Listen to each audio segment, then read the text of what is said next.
नमस्कार विद्यार्थी मित्रों, घरशाळा बुनियादी शिक्षण विभाग संचालित यूट्यूब चैनल में हूँ धारा जोशी आप सौનું फरी स्वागत करूँ छूँ। धोरण 5 विषय गणित चैप्टर 14 કેટલું મોટું કેટલું ભારે।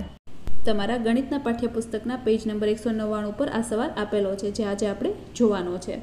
હવે શાહિદ નામનો એક વ્યક્તિ છે, બેંકમાં કામ કરે છે, કેશ કાઉન્ટર પર બેસે છે। જ્યારે ઘણા બધા પૈસા એટલે કે સિક્કા એની પાસે ભેગા થાય ત્યારે તે ગણતો નથી, માત્ર તેનું વજન કરે છે।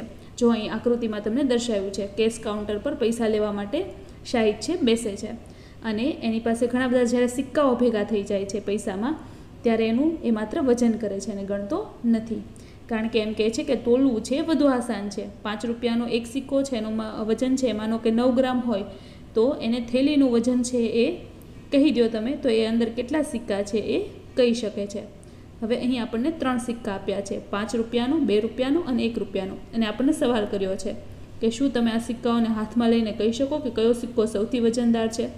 તો આ તમારે જાતે કરવાનું છે। તમારે 5નો સિક્કો, 2નો સિક્કો અને 1નો સિક્કો હાથમાં લેવાનું છે અને જોવાનું છે કે કોનું વજન વધારે છે। તો તમને 5 રૂપિયાના સિક્કાનું વજન વધારે લાગશે। હવે અહીં એક વ્યક્તિ છે એ એમ કહે છે કે 5 રૂપિયાના સિક્કાવાળો એક થેલો છે, એટલે કે એક એવો થેલો છે જેની અંદર 5 રૂપિયાના સિક્કા ભરેલા છે અને આ થેલો એટલે કે આખો જે થેલો છે એનું વજન 9 કિલો છે, તો એમાં કેટલા સિક્કા હશે એમ એ શાહિદને પ્રશ્ન કરે છે, કારણ કે શાહિદે કહ્યું હતું કે તમે મને થેલાનું વજન કહો તો એની અંદર કેટલા સિક્કા છે હું કહી શકું છું। તો આ ભાઈઓ એને સવાલ કરે છે। તો હવે શાહિદ છે અહીં ગણતરી કરે છે કે 5 રૂપિયાના સિક્કા ભરેલો આખો થેલો છે જેનું વજન 9 કિલો છે, તો એમાં કેટલા સિક્કા હશે। તો ચાલો આપણે ગણતરી જોઈએ। હવે તમને દરેકને ખ્યાલ છે રીતે 1 કિલોગ્રામ બરાબર 1000 ગ્રામ, તો 9 કિલોગ્રામ બરાબર 9000 ગ્રામ થાય। 1 કિલોગ્રામ એટલે 1000 ગ્રામ, તો 9 કિલોગ્રામ બરાબર 9000 ગ્રામ। અહીં થેલાનું વજન કેટલું છે 9 કિલો, તો એને ગ્રામમાં ફેરવવા હોય તો કિલોગ્રામને ગ્રામમાં ફેરવાય તો 9 કિલો એટલે એને બરાબર 9000 ગ્રામ થાય છે। ત્યારબાદ હવે એ એમ કહે છે કે એક સિક્કાનું જે વજન છે એ કેટલું છે, તો કે આગળ આપણે જોયું કે 5 રૂપિયાનો એક સિક્કાનું વજન છે 9 ગ્રામ, તો થેલીમાં કેટલું, આખી થેલીનું વજન કેટલું છે 9000 ગ્રામ। તો અહીં આપણે આખી થેલીનું વજન એટલે કે 9000 ગ્રામ એને ભાગ્યા એક સિક્કાનું વજન એટલે કે 9 એનો ભાગાકાર કરીશું, એટલે કે 9000 ને 9 વડે ભાગીશું, તો 9000 ને 9 વડે ભાગતા જવાબ મળે 1000। એટલે શાહિદ એમ કહે છે કે આ થેલીની અંદર 5 રૂપિયાના 1000 સિક્કાઓ છે। હવે ત્યારબાદ આપણને આગળ કેટલીક ગણતરીઓ આપી છે આપણે કરીએ।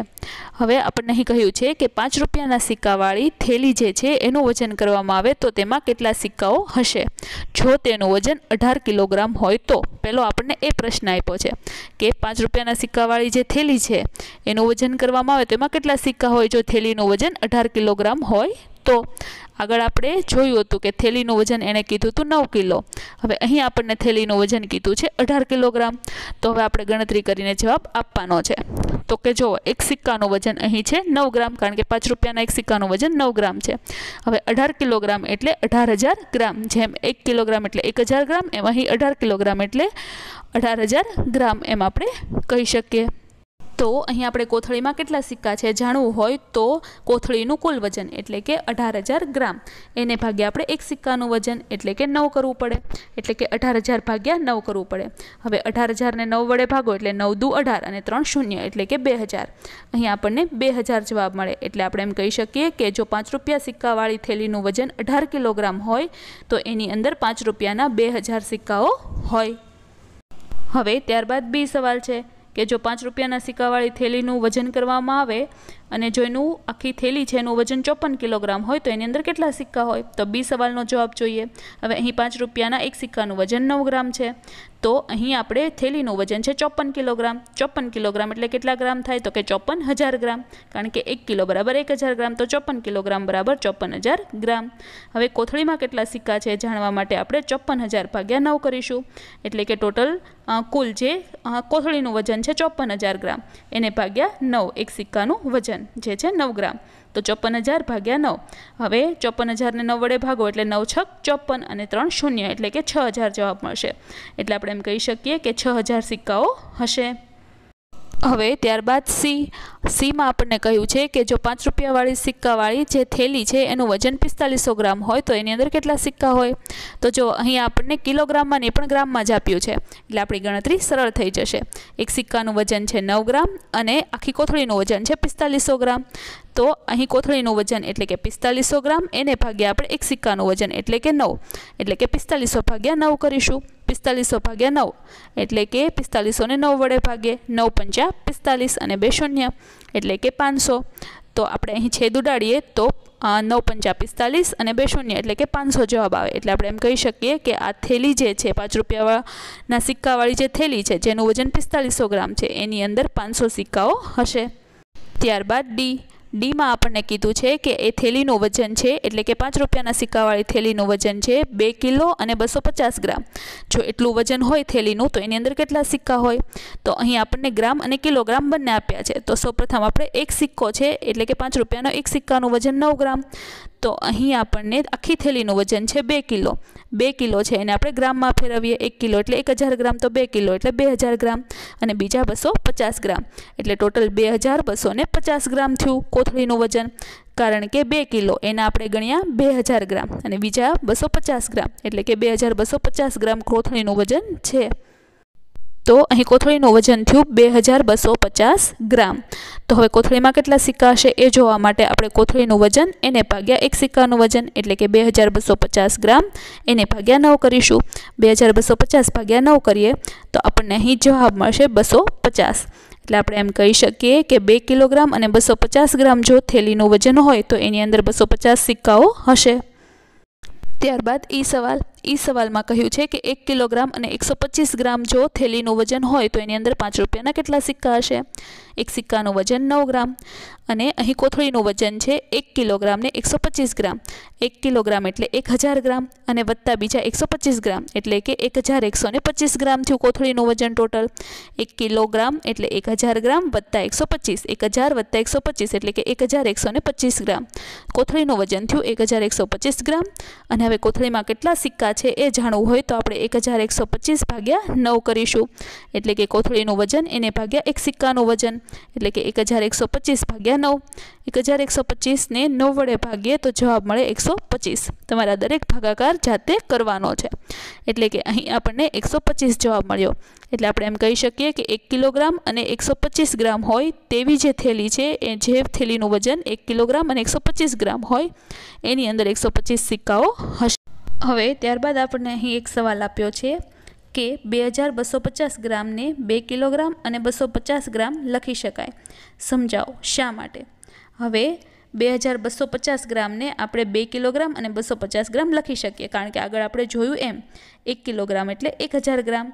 તો અહીં 2250ના 2 ભાગ કરીએ, 2000 વત્તા 250 તો 1 કિલોગ્રામ બરાબર 1000 ગ્રામ, તો 2 કિલોગ્રામ બરાબર 2000 ગ્રામ. તો 2000 ગ્રામ બરાબર આપણે 2 કિલોગ્રામ લખી શકીએ અને બીજા 250 ગ્રામ એટલે આપણે અહીં 2250 ગ્રામને 2 કિલોગ્રામ અને 250 ગ્રામ એમ લખી શકીએ છીએ. જો તમે અહીં 2250 છે એને 1000 વડે ભાગો તો તમને ભાગફળ 2 મળે અને શેષ મળે 250. એટલે આપણે એમ કહી શકીએ 2 જે ભાગફળ મળ્યું એટલે 2 કિલોગ્રામ અને શેષ 250 મળે એટલે 250 ગ્રામ એમ આપણે લખી શકીએ. હવે ત્યારબાદ આપણને બીજો સવાલ આપ્યો છે. અહીં આપણે 5 રૂપિયાની જગ્યાએ 2 રૂપિયાના સિક્કાનું વજન આપણને આપેલું છે. 2 રૂપિયાના સિક્કાનું વજન છે 6 ગ્રામ એટલે કે એક 2 રૂપિયાનો સિક્કો હોય તો એનું વજન થાય 6 ગ્રામ. તો આવી 2 રૂપિયાના સિક્કાવાળી થેલી છે આખી ભરેલી, તો એનું વજન કેટલું થાય જો એમાં 2200 સિક્કા હોય તો? એટલે કે 2 રૂપિયાના સિક્કા ભરેલી આખી થેલી છે. હવે આવા 2200 સિક્કા જો થેલીની અંદર હોય તો તેનું વજન કેટલું થાય એ આપણે અહીં કહેવાનું છે. અહીં આપણે થેલીનું વજન કહેવાનું છે, આપણને સિક્કાની સંખ્યા આપી છે. તો હવે એક સિક્કો છે એનું વજન છે 6 ગ્રામ. તો અહીં ટોટલ થેલીની અંદર 2 રૂપિયાના 2200 સિક્કા છે, એનું વજન કેટલું થાય? તો કે એક સિક્કાનું વજન 6 ગ્રામ છે અને એવા 2200 સિક્કા છે. તો 2200 ગુણ્યા 6 કરી લઈએ. 2200 ગુણ્યા 6 કરીએ એટલે આપણને ગુણાકાર મળે 13200 ગ્રામ. એટલે આપણે એમ કહી શકીએ કે અહીં 13200 ગ્રામ છે એ થેલીનું વજન છે। હવે 13,200 ગ્રામ તો એના ભાગ પાડી દો 13,000 ગ્રામ વત્તા 200 ગ્રામ। હવે 1 કિલોગ્રામ એટલે 1,000 ગ્રામ, તો અહીં 13,000 ગ્રામ છે એટલે 13,000 ગ્રામ એટલે અહીં આપણે કહી શકીએ 13 કિલોગ્રામ અને બીજા 200 ગ્રામ એટલે આપણે એમ કહી શકીએ થેલીનું વજન 13 કિલોગ્રામ અને બીજા 200 ગ્રામ એટલે કે 13 કિલોગ્રામ અને 200 ગ્રામ છે। હવે ત્યારબાદ બી સવાલ આપ્યો છે કે આ જે થેલી છે 2 રૂપિયાના સિક્કા ભરેલી જે થેલી છે એમાં જો 3,000 સિક્કા હોય તો થેલીનું વજન કેટલું થાય? તો અહીં પણ આપણે જોયું કે એક સિક્કો 2 રૂપિયાનો છે એનું વજન છે 6 ગ્રામ, તો આ થેલીની અંદર 3,000 સિક્કાઓ છે તો થેલીનું વજન કેટલું થાય? તો અહીં આપણે 3,000 સિક્કા એને ગુણ્યા એક સિક્કાનું વજન એટલે કે 3,000 ગુણ્યા 6 ગ્રામ કરીશું। 3,000 ગુણ્યા 6 ગ્રામ કરો એટલે બંનેનો ગુણાકાર મળે 18,000 ગ્રામ એટલે કે અહીં 18,000 ગ્રામ છે એ થેલીનું વજન છે। 1 કિલોગ્રામ એટલે 1,000 ગ્રામ તો 18,000 ગ્રામ બરાબર 18 કિલોગ્રામ એટલે આપણે એમ કહી શકીએ 3,000 સિક્કા ભરેલી જે થેલી છે એનું વજન અહીં 18 કિલો છે। હવે ત્યારબાદ તમને નીચે સવાલ આપ્યો છે કે જો 1 રૂપિયાના 100 સિક્કાનું વજન 485 ગ્રામ હોય તો આવા 10,000 સિક્કાનું વજન કેટલું થાય? ખાલી જગ્યા કિલો ખાલી જગ્યા ગ્રામ। હવે અહીં 100 સિક્કાનું વજન આપ્યું છે, 1 રૂપિયાના એવા 100 સિક્કા છે એનું વજન છે 485 ગ્રામ, તો 10,000 સિક્કાનું વજન કેટલું? તો આપણે ત્રિરાશી કરશું 10,000 ગુણ્યા 485 ક્રોસ ગુણાકાર એના છેદમાં 100 લખીશું। હવે 10,000 ગુણ્યા 485 ગ્રામ એના છેદમાં 100 તો અહીં 0 0 ઉડશે, નીચે 2 શૂન્ય છે એટલે ઉપર પણ 2 શૂન્ય ઉડી જશે, તો અહીં જવાબ તમને મળશે 48,500 ગ્રામ એટલે કે 48,000 ગ્રામ વત્તા 500 ગ્રામ એમાં આપણે 48,500 ગ્રામ છે એના 2 ભાગ કરીએ એટલે કે 48,000 ગ્રામ વત્તા 500 ગ્રામ 1 કિલોગ્રામ એટલે 1,000 ગ્રામ તો 48,000 એટલે 48 કિલોગ્રામ અને બીજા 500 ગ્રામ એટલે આપણે એમ કહી શકીએ કે જવાબ અહીં આપણે એમ કહી શકીએ 48 કિલો અને 500 ગ્રામ એટલે કે 1 રૂપિયાના 100 સિક્કાનું વજન જો 485 ગ્રામ હોય તો 10,000 સિક્કાનું વજન છે 48 કિલોગ્રામ અને 500 ગ્રામ। હવે આજે આપણે જોયું કે શાહિદ છે એ કેવી રીતે એને ખ્યાલ આવી જતો હતો, જો એને થેલીનું વજન કહી દેવામાં આવે તો એ કઈ રીતે કહી શકતો હતો કે એની અંદર કેટલા સિક્કા છે, અને જો એને કહી દેવામાં આવે કે થેલીની અંદર કેટલા સિક્કા છે તો એ થેલીનું વજન પણ કહી શકે છે।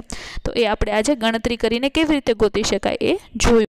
હવે જો તમને કોઈ કહ્યું હોય કે આંખો બંધ કરીને કહો કે શું વજનદાર છે 100 રૂપિયાની નોટ કે 50 રૂપિયાની નોટ, તો તમારી માટે આ કહેવું મુશ્કેલ હોય છે, પરંતુ શાહિદ છે એ અંધ વ્યક્તિ છે એટલે કે એ જોઈ શકતો નથી અને એ વસ્તુને અટકીને એટલે કે એને અડીને ઓળખવાની ક્ષમતા અન્ય લોકો કરતાં એમાં ઘણી સારી છે એટલે એ તરત જ કહી શકે છે કે કઈ નોટ વજનદાર છે 100 રૂપિયાની કે 50 રૂપિયાની।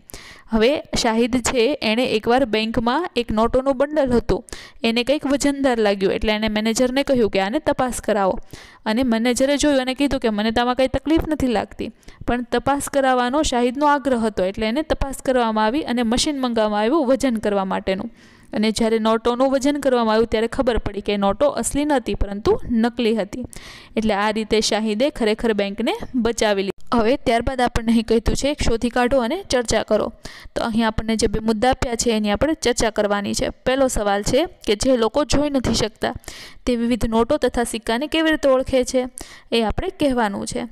હવે જે લોકો જોઈ નથી શકતા તે નોટને અડીને અને એને સ્પર્શ કરીને એને ઓળખી જાય છે।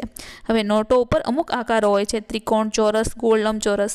હવે આ જે આકારો છે એને સ્પર્શ કરવાથી એટલે કે એને અડવાથી જે લોકો જોઈ નથી શકતા એને ઓળખી જાય છે, આ આકારોને અડીને એ નોટને ઓળખી જાય છે, એને આ જે આકારો છે એ એમને નોટ ઓળખવામાં મદદ કરે છે।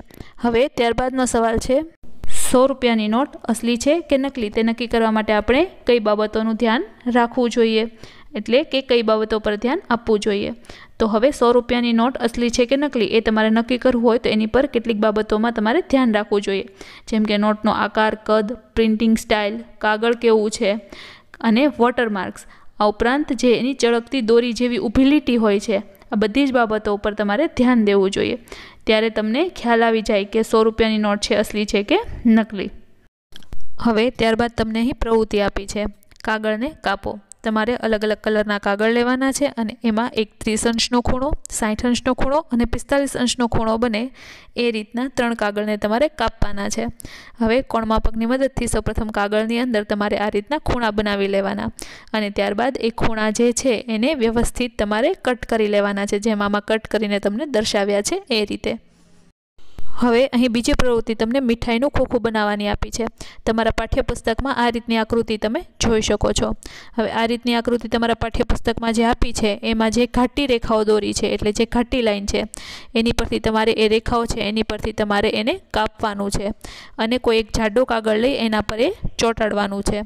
હવે પાના નંબર 126 પર, એટલે કે ખોખા અને રેખાચિત્રવાળું જે ચેપ્ટર છે એમાં જે તમને આખા મીઠાઈના ખોખાનું જે ચિત્ર આપ્યું છે એ મુજબનું મીઠાઈનું ખોખું છે તમારે બનાવવાનું છે. અને એની માટે તમારે જે અહીં તૂટક રેખા, એટલે તમને ટપકા ટપકાવાળી જે લાઈન આપી છે ત્યાંથી તમારે કાગળને વાળવાનો છે. તો અહીં તમને મીઠાઈના ખોખું બનાવવાની પ્રવૃત્તિ છે આપવામાં આવી છે. જે તમને 126માં પેજ ઉપર જે મીઠાઈનું ખોખું આપ્યું છે એ રીતનું ખોખું તમારે અહીં બનાવવાનું છે. હવે એની માટે તમારે જે ઘાટી લાઈન છે ત્યાંથી તમારે કાગળને કાપવાનો છે, અહીં જે આપણને આપી છે આકૃતિ એને. અને જે તૂટક રેખા છે ત્યાંથી તમારે એને વાળવાની છે અને તમારે મીઠાઈનું ખોખું બનાવવાનું છે. તો વિદ્યાર્થી મિત્રો, આ સાથે આપણું ચેપ્ટર 14 કેટલું મોટું કેટલું ભારે અહીં પૂરું થાય છે. આ ચેપ્ટરના ટોટલ 4 વિડીયો મુકાયા છે. આ વિડીયો આની સિવાયના બીજા 3 વિડીયો મુકાયા છે. આ ચારેય વિડીયોનો ખૂબ સારી રીતે અભ્યાસ કરજો અને આ ચેપ્ટર છે એને સમજવાનો પ્રયત્ન કરજો. આ ઉપરાંત આ ચેપ્ટરના જે કાંઈ અગત્યના મુદ્દા લાગે એને તમારી નોટમાં લખજો સાથે સાથે, અને જે કાંઈ ગણતરીઓ છે, જે કાંઈ ભાગાકાર ગુણાકારના દાખલા આવે છે અને બીજી અન્ય જે ગણતરીઓ છે એને પણ તમારી નોટમાં સાથે સાથે કરતા જજો.